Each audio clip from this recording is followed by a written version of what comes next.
Salut Alain! Salut Sophie. Est-ce que tu peux nous dire où est-ce qu'on est et devant quoi on est? On est en Alsace, pas loin de Strasbourg, à Altorf. Voici la Tiny derrière moi, enfin en construction depuis février. C'est une 7 mètres de long, donc c'est une remorque baluchon, monopente, qui sera complètement autonome. Au niveau bardage, donc ce sera du métal vers le bas, ça c'est la fenêtre, donc en dessous ce sera du métal qui sera rouillé après, avec de l'acide, et au-dessus ce sera du bardage bois en bois brûlé, technique japonaise. Et donc l'ossature, j'ai choisi du 40 sur 100 pour toute l'ossature. L'isolation c'est du biofibre trio, menuiserie ce sera du PVC, avec des grandes baies vitrées partout. Et au niveau de la toiture et de l'étanchéité, c'est les panneaux solaires qui font office de toiture. Voilà. Donc il y aura sur toute la surface. Donc on va prendre l'échafaudage.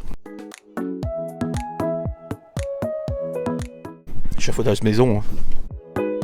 Totalement sécurisé.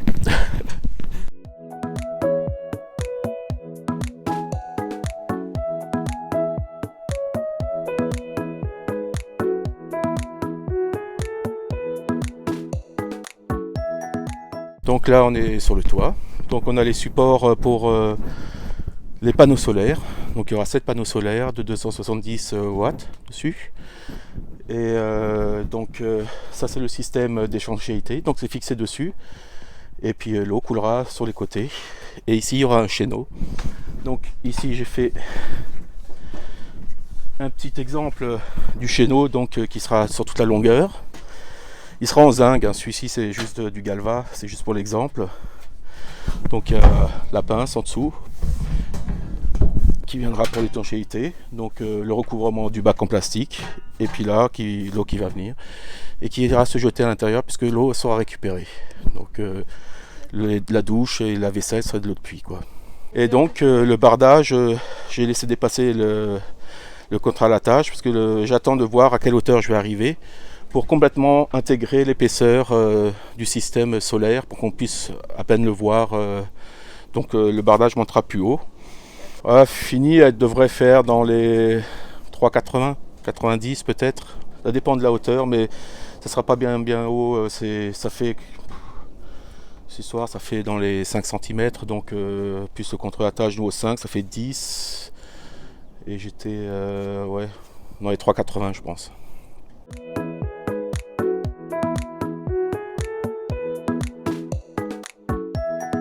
À l'avant de la Tiny, donc au niveau du caisson technique, où il y aura 2 bouteilles de gaz, un groupe électrogène gaz également. J'ai prévu l'arrivée pour être accordé au réseau s'il y a besoin. Et donc le groupe électrogène gaz sera prévu pour la machine à laver uniquement. Et tout le reste, je serai sur des batteries donc en lithium et je vais tout passer en 12 volts. Donc pour éviter de perdre du courant en fait, parce que transformer en 230 c'est une grosse perte chaque fois. Donc je reste tout en 12 volts avec des prises USB partout pour mon ordinateur, le téléphone et ce genre de petites choses. Sinon tout sera au gaz, chauffe-eau au gaz, cuisinière gaz, four au gaz, puis c'est tout, j'ai besoin de rien d'autre, hein. Au niveau du chauffage, je mettrai un petit convecteur de 150 watts au cas où vraiment, mais comme je suis pas frileux, je suis bien isolé, donc je crains pas le froid, donc voilà, 150 watts ça suffira. Et voilà. Et donc là c'est la petite place pour mon papa qui vient me voir tous les jours, qui me soutient depuis des mois, et puis il y a son petit coin, il est heureux. Une question ? Ah oui, une question. Alain, est-ce que tu peux nous expliquer comment t'en es arrivé à vouloir autoconstruire une tiny house ? Pas de problème. Donc ça remonte à quand même à, on va dire, en 2018, donc 3-4 ans. Bon, j'avais ma petite vie, j'avais ma maison, voilà, comme à peu près tout le monde. Je travaillais dans mon laboratoire et puis je suis tombé malade. Je faisais des séjours à l'hôpital. Et pendant ces séjours, pour m'occuper, je regardais Internet, hein, comme tout le monde, quand il y avait d'autres à faire. Et puis donc du coup, je suis tombé sur un reportage et puis je trouvais ça génial. Et puis comme ça faisait longtemps que dans ma vie, j'avais envie de changement un petit peu et puis que c'était un petit peu la routine. Et puis je me suis dit, c'est ça que je veux faire, quoi. Et puis quand mes problèmes de santé ont été réglés, j'ai sauté sur l'occasion, quoi. Et puis j'ai vendu la maison, j'ai tout vendu. Je me suis retrouvé avec 3 malles métalliques avec mes affaires dedans. Plus rien. Et ça, c'est une super sensation, je trouve. C'est génial, t'es libre. Et puis voilà. Puis tu fais plaisir, tu prends le temps, tu fais les choses bien. Et puis tu reconstruis une nouvelle vie. Et ça, c'est top. Je conseille à tout le monde, du moins. Ouais. Voilà. Alain, je te propose qu'on visite l'intérieur. Très bien. Bon, allons-y. Suivez-moi. Hop, c'est parti.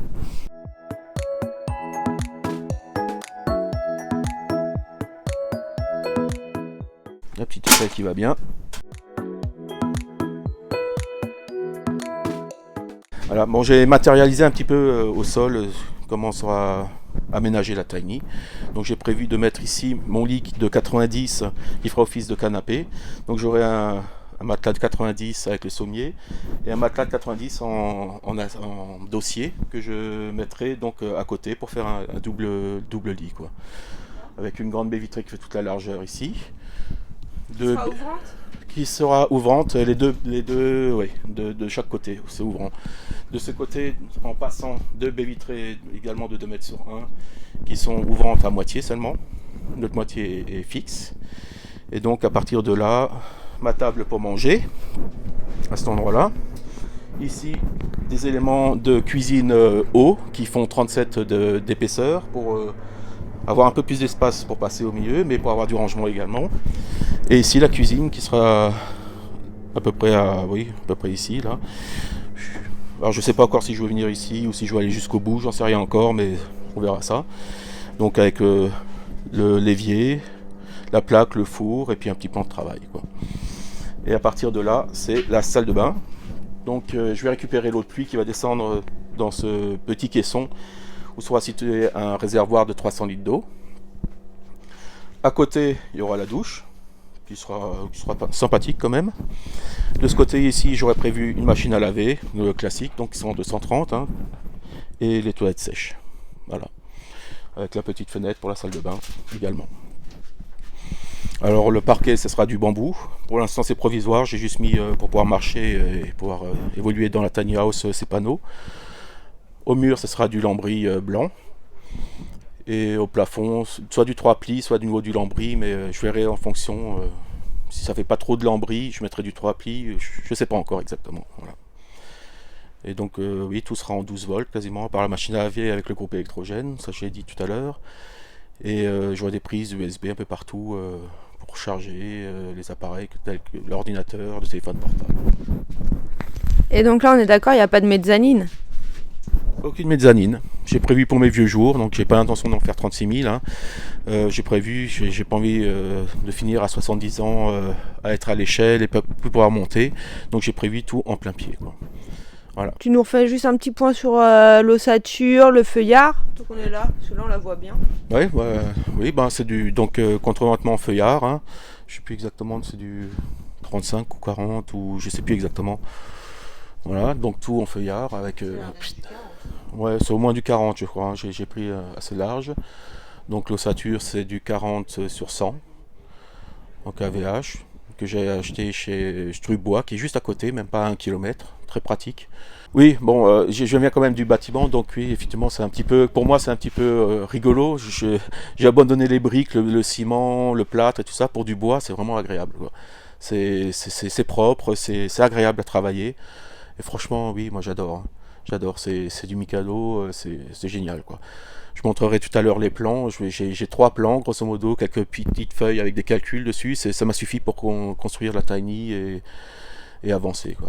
Ceci dit, au fur et à mesure de l'avancement des travaux, on a toujours des surprises. Il y a des changements dans les plans, il y a des choses des fois qui font qu'il faut changer les plans. Et puis bah, c'est pas grave, hein, on change. Hein. C'est rien d'impossible. C'est du bois, donc c'est vissé, dévissé, vite fait, quoi. Ok.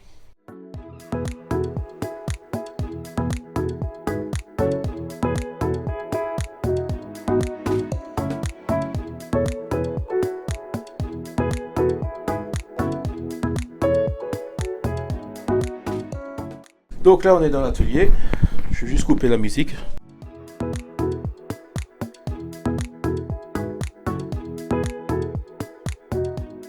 La zone atelier donc, où j'ai mon matériel, donc machine à bois. Waouh, t'as une DeWalt. Et du Milwaukee, je vous montrerai tout à l'heure. C'est très important en fait d'avoir du très très bon matériel pour travailler.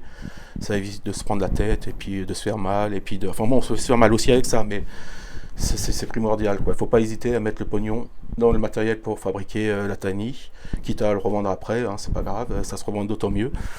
Mais voilà, quoi, donc aspiration, là c'est la station d'épuration aussi à côté, l'aspirateur pour les machines, tout le matériel, la visserie. Donc j'ai toujours rêvé d'avoir un plan d'outils avec chaque outil à sa place, et chaque place à son outil, quoi. Et donc là on arrive sur les plans avec mon petit dossier. Alors j'ai essayé sur SketchUp, hein, mais j'aime pas l'ordinateur, j'ai tout arrêté, ça m'a pris une semaine, je me suis pris la tête, et donc je suis revenu au bon vieux truc, à la feuille millimétrée, avec mes petits plans dessus. Voilà. Et puis mes petits calculs, mes petits... Voilà. Donc c'est avec ça que j'ai construit, grosso modo. Voilà.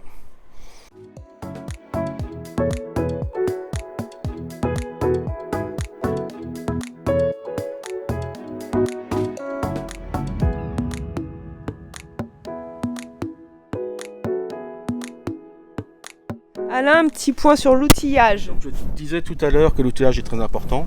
Donc moi j'avais du DeWalt pour la scie à onglet, pour la table, je ne me rappelle plus, c'est du Delta.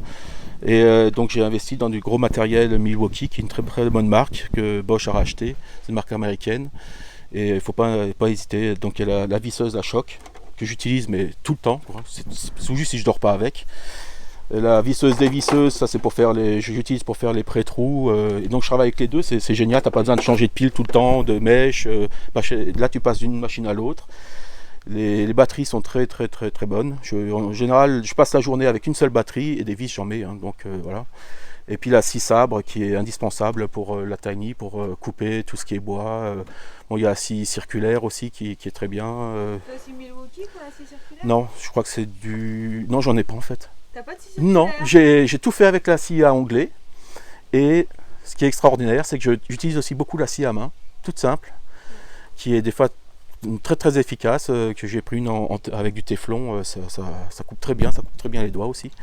Et c'est pas mal, quoi. Donc, mais en tant que machine électrique ou non électrique, il faut toujours prendre du bon matériel, quoi. C'est un conseil, vraiment c'est primordial. Les pinces, les tournevis, vous allez gagner du temps, peut-être pas de l'argent, mais ça se revend après, donc faut pas hésiter, quoi. Petit point visserie, qu'est-ce que tu utilises ? Ah, visserie, oui. C'est de la... Là j'ai de la vis inox. Toute la visserie à l'intérieur en fait, c'est de la vis inox pour l'extérieur pour pas que ça rouille, n'est-ce pas? Toute ton ossature ? Non, pas l'ossature en elle-même. Je sais plus, c'est du... Ça dû te coûter une blinde ça. C'est du comment ça s'appelle? non. Non, on va voir à l'intérieur, c'est marqué à l'intérieur.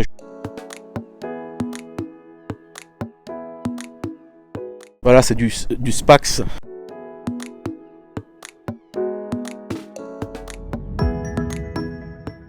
Bon, pour l'ossature, j'ai du 800. Oh, il est pas fait. Du 800. Donc c'est ça. Avec des grandes têtes, des embouts spécifiques.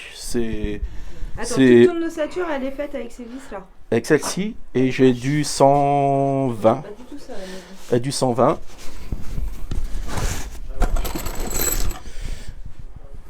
Petite et grande. Voilà.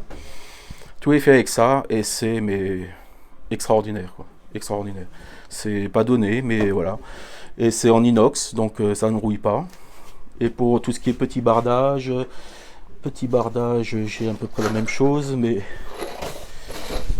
en plus petit. C'est auto-perforant, c'est inox, c'est embout large, enfin c'est... Là, il y a des petites ailettes sur la tête pour pas que ça se barre après. Enfin, c'est génial, c'est extraordinaire, franchement. Pareil, hein, au niveau... Je sais que c'est pas toujours évident pour tout le monde de mettre l'argent dans du bon matériel, mais franchement, vous allez gagner du temps.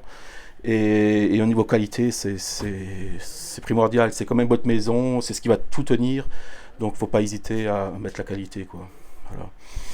Et pour le bardage, j'ai une vis qui est juste mais magnifique, qui est belle, je l'adore. Ça, moi, je trouve que c'est un chef-d'œuvre, cette vis. C'est avec un système anti-retour, parce que je vais visser 2 morceaux de bois ensemble, et à un moment, tu as le bois qui remonte. Et donc le fait de ne pas avoir de pas de vis au milieu, ça permet de garder les 2 morceaux de bois bien plaqués l'un contre l'autre pendant le vissage. Et c'est un petit peu une vis tête d'homme, comme les clous. Donc au niveau du bardage, on ne verra pas grand chose. C'est vraiment très fin, c'est une œuvre d'art, quoi. Je conseille aussi. Voilà, puis après pour les vis étanches, pareil, en inox. Ça c'est pour les tôles après, avec le petit joint. Ah, c'est les mêmes que moi. Avec les petits joints, quoi. Voilà. Ouais, j'aime bien celle-là. Donc avec différentes longueurs, hein, en fonction des besoins. Grande, petite. Ok, super. Voilà. Alain, je te laisse le mot de la fin. Comme d'habitude, tu dis comme tu veux. Attends, tu vas trop vite, t'es en train de tout me casser. On recommence. Alain, je te laisse le mot de la fin. Comme d'habitude, tu dis ce que tu veux. Courage à tous pour vos futurs tiny ou vos tiny que vous construisez actuellement. Si vous avez des questions, vous pouvez toujours me joindre, hein, donc sur le site que je vous ai donné tout à l'heure, Brugère Tiny. Je me ferai un plaisir de répondre à tout le monde. Hein. C'est l'échange, c'est sympa. Il y a toujours des bons contacts et des bons trucs à prendre chez les autres. Donc n'hésitez pas. Et puis bon courage donc à tous et à bientôt. Voilà. À bientôt, Alain. Merci Sophie. Ciao.